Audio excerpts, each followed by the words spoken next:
কৰ্মীৰ আপোনালোকে দিনে দিনে যিমান কাম কৰিলেও কোনো কাৰ্যকৰ্তা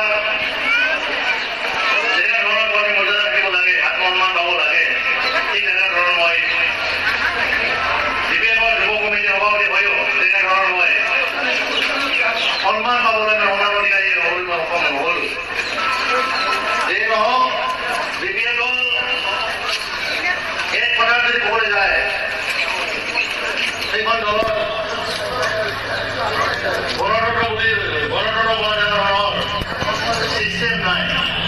এক দায়িত্ববান মানে ৰাজতন্ত্ৰৰ আগতে ধৰণৰ প্ৰতি পূৰ্ণ হয়।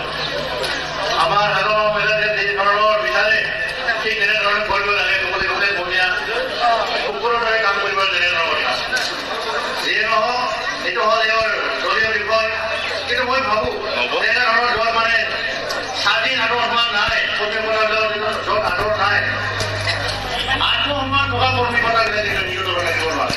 বেছি নিশ্চিকে আপোনালোকে দেখা পাব লাহে লাহে আমাৰ প্ৰমোদ বড়োৰ নেতৃত্ব এইবোৰ চৰকাৰ এইদিকে লাহে লাহে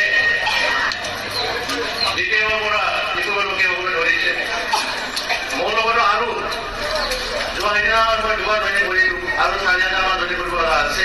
মই ভাবোঁ 10,000 গুৱাহাটীৰ মই 10,000 সেইখন নিৰ্বাচনী 10,000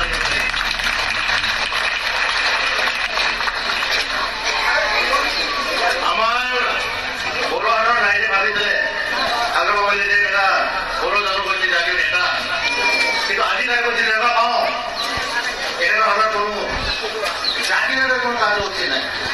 তেওঁ কমপ্লিট ব্যক্তিগত ৰাজনীতিৰ স্বাৰ্থ কাম কৰি আছে। কোনো জনগণৰ স্বাৰ্থ তেওঁ চিন্তা কৰা নাই। তেওঁ কোনো